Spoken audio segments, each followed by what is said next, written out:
everyone, I'm Jayson, and today we're going to do a video with my dad. Hi there. So we're going to do a review of the crossover with Justice League and Mighty Morphin Power Rangers. This is the first issue, and it's written by Tom Taylor, and the artist is Stephen Byrne. Yeah. So I really like this issue, and the art's I don't really like the art that much because... oh, really? What's wrong with it? Well, I don't really like the eyes. Just in the faces? Yeah. That's your whole hang-up? Yeah. Yeah, but what about the action and characters and costumes and... Yeah, that's cool, though. If I needed anything to win me over on the art, it was Lord Zed. Yeah. Because he looks phenomenal, or more phenomenal, and I love Lord Zed. Mm-hmm. And it is such a big deal when he shows up. Minor spoiler alert, but Lord Zed is in this comic, and it is really exciting to finally see him in all of his skinless glory. Yeah. But I really like the art when they morph. Yeah. Because... the kind of mid-morph thing? Yeah, because it's like half their regular self and half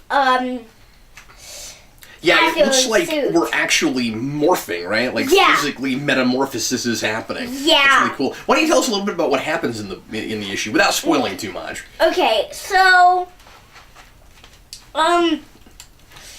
we have kind of our standard excuse to get the dimensions crossed over, right? Yeah. And in which direction are we going? Is it Power Rangers into DC, or is it DC into Power Rangers? DC into Power Rangers. No, it's Power Rangers into DC. The Power Rangers go into the DC universe, right?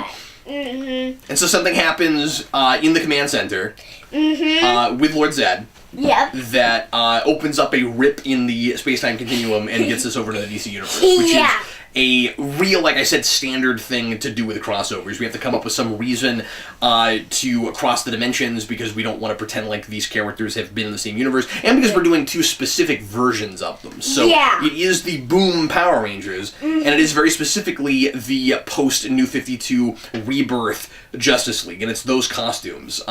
Really surreal to me to see the Snyder / Tom King Batman suit in a thing with Power Rangers. Yeah. Well, I really like... I don't know if DC, wrote the Power Rangers in this comic, or... Well, Tom Taylor writing everything, so so the reason you have, of course, both houses on the front, DC and Boom, is because they both have to be involved because of rights issues, of course. So you need DC if you're going to use the Justice League, and so they are both publishing this together, but they're using the team that they're using. Yeah. What do you think about the way that we get the Rangers over into the DC universe? Because I thought it was nice that Lord Zed has a plan that makes sense. He's not just trying the same thing over and over again. Yeah. Right? It's not just send a monster and some putties and then make them big and then get defeated over and over again. And of course, in the series, every now and again, he mixes it up and tries some different things. But this seems like a real smart villain plan. Yeah. I'm impressed with how the tones of the two things are integrated. So it helps that Boom has not been the complete cheese fest that the TV show is. We've added some dimension to those characters, and we let the absurdity shine through, but everybody in the world is taking it seriously and playing it totally straight. Yeah. So you wouldn't think at first glance that Justice League and Power Rangers are a thing you can really put together. Yeah. I mean, Lord Zed never sets a bomb in the show. Yeah, exactly. Well, actually he does. That's... What? Well, that's one of the things that I thought was kind of fun, is that harkens back to the end of Season 3 when we lead into Zeo.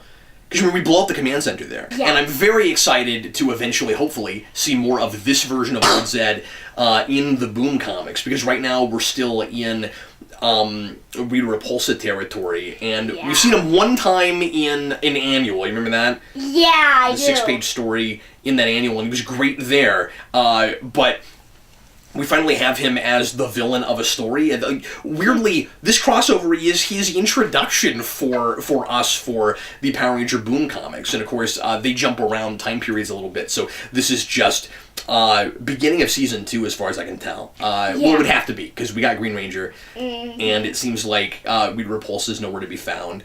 Yeah. My favorite part is them thinking that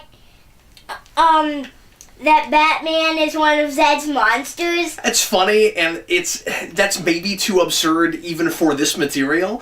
I don't know why they would think a person in a costume is a monster. He looks like a bat. Yeah. In a cape. Yeah, but emphasis on cape, right? And I mean, like, we have really silly monster costumes where they maybe the idea is supposed to be that the monsters already look like people in suits, so Batman is just a person in a suit, so he could be a monster. Yeah. And that's kind of a funny idea, but I feel like they should look around and maybe, I was going to say I feel like they should look around and maybe immediately know they're not in Angel Grove, and they know that they went through a portal.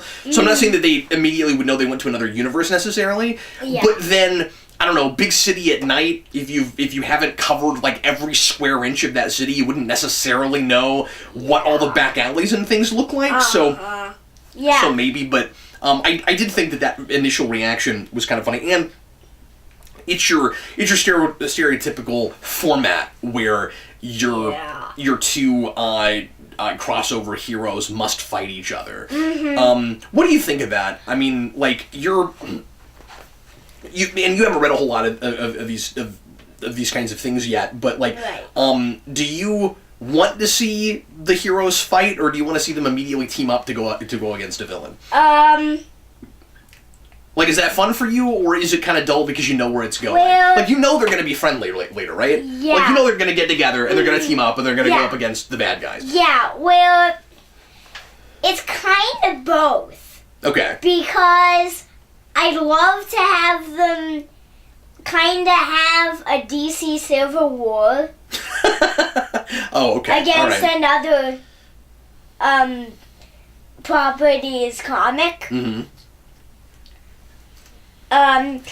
You know, one thing I really like about Batman going up against the Power Rangers at the end of this is that he immediately lays out what their powers are.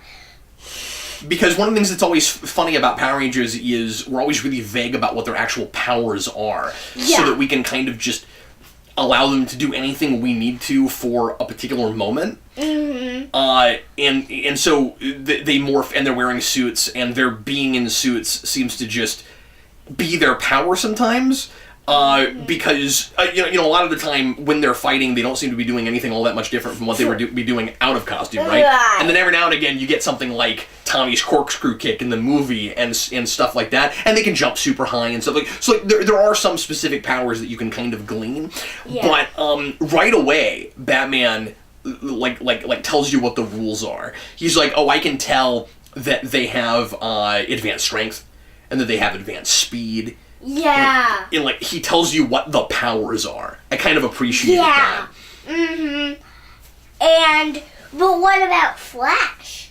What about Flash? What, like, it's really weird because they somehow think that he's a monster too. Because he's another dude in a suit with powers. I mean, if you think about it, like, Batman doesn't have powers, but they're not wearing Ranger suits. And in the world of Power Rangers, you're either a Ranger, whether you're good or evil, or you're a monster. That's what you've got. They don't have vigilantes in that world. Yeah. Or Ninja Turtles in space. But other than that's what you've got, right? Did it occur to you that when Flash comes in, and again, try not to give too much away, but did it occur to you that when he comes in and he speeds through real quick and attacks the Rangers, that's like every evil 6th Ranger you've ever had? Yeah. Or at least a lot of them. Like how often do we do that scene in Power Rangers where you have a ranger that comes in and is using super speed real quick and you can't see them, they're just a blur? And they did that with the Flash. Oh. Yeah, that's really funny. What do you think what do you predict is going to happen after this? Because I know who the DC villain is, and I'm not going to give it away. I'm not going to tell you who it is. But Lord Zed will team up in this with a DC villain, because we also always have to do that in crossovers. Yeah. So first of all, who do you think that? I'm not going to tell you, but who do you think that is? Bane. Bane. Lord Zed and Bane. That would be amazing. Yeah. That would be really fun. Yeah. Actually, that makes a lot of sense because they're both villains with Rises has the mouthpiece. Normal Bane just has a face mask. But actually, I could really see that. That'd be fun. But yeah. But keep in mind, of course, that this is Justice League before it's Batman. And that we're dealing with a lot of, besides Batman, super powered characters. Yeah. So it's probably gonna be a bigger force than that. But anyway. I mean, it may be Scarecrow. All you're thinking of are Batman villains. Jayson has the Imaginext toys, and he has both Batman and Power Rangers, which are two of the licensed properties that they have, and two of the only licensed properties they have. They also have SpongeBob. Yeah. And they had Monsters, Inc. for a while. I don't know if they still have that. But it's amusing to me that that this is the first big Power Ranger crossover that we're getting in the comics, because you have done this crossover 100 times with your toys upstairs. Right. Yeah. Is this anything like what you imagine when you play with your toys? Kind of. Kind of? Yeah. What do you usually have happen with the Justice League and the Power Rangers? Where sometimes I have the Red Ranger and Batman team up and fight against Clayface. And then Batman gets eaten. Oh, okay. You think that'll happen? No, probably not. No. One thing I'm really wondering is if we'll see the Justice League go into the Power Rangers universe, because that's another thing we tend to do, but not every time. So we did this with Ninja Turtles, if memory serves, where we went kind of to both universes, but we ended up spending most of the time in Batman's. And here we're going to the DC universe immediately. That makes me wonder if we might, after the team up, find ourselves going back to the Power Rangers universe. Yeah. Because I think it would be just as much fun, if not more fun, to see the Justice League having to deal with Power Ranger monsters. Yeah. Yeah. I also wanted to mention this cover. This is not the main cover, of course. I liked this cover so much I had to get it. The main cover is that poster you have upstairs, which is the Rangers on one side, like half their faces and their bodies, half cut off, and then the other side is the Justice League. They did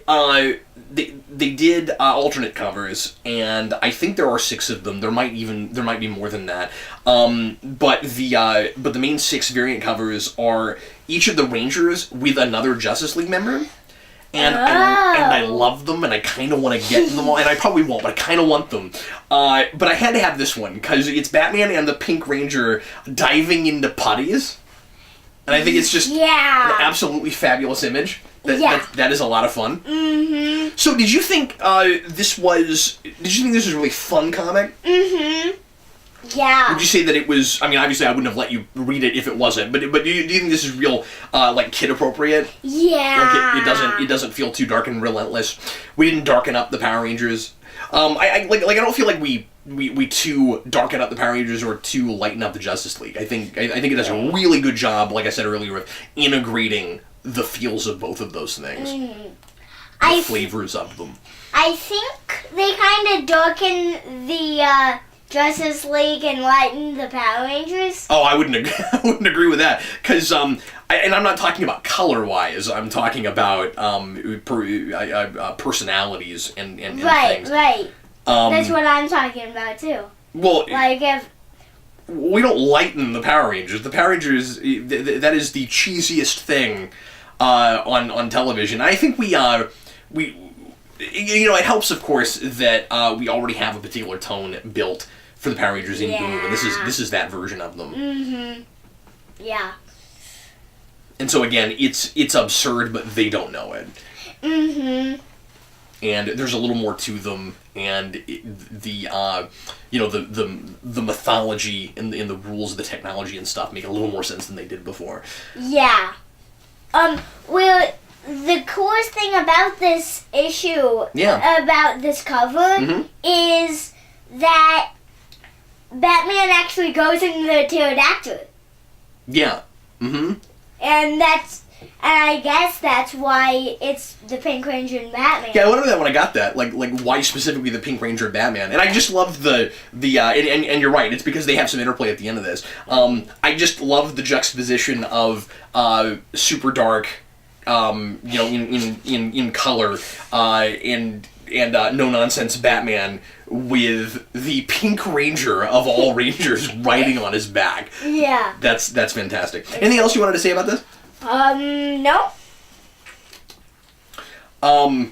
This is glorious.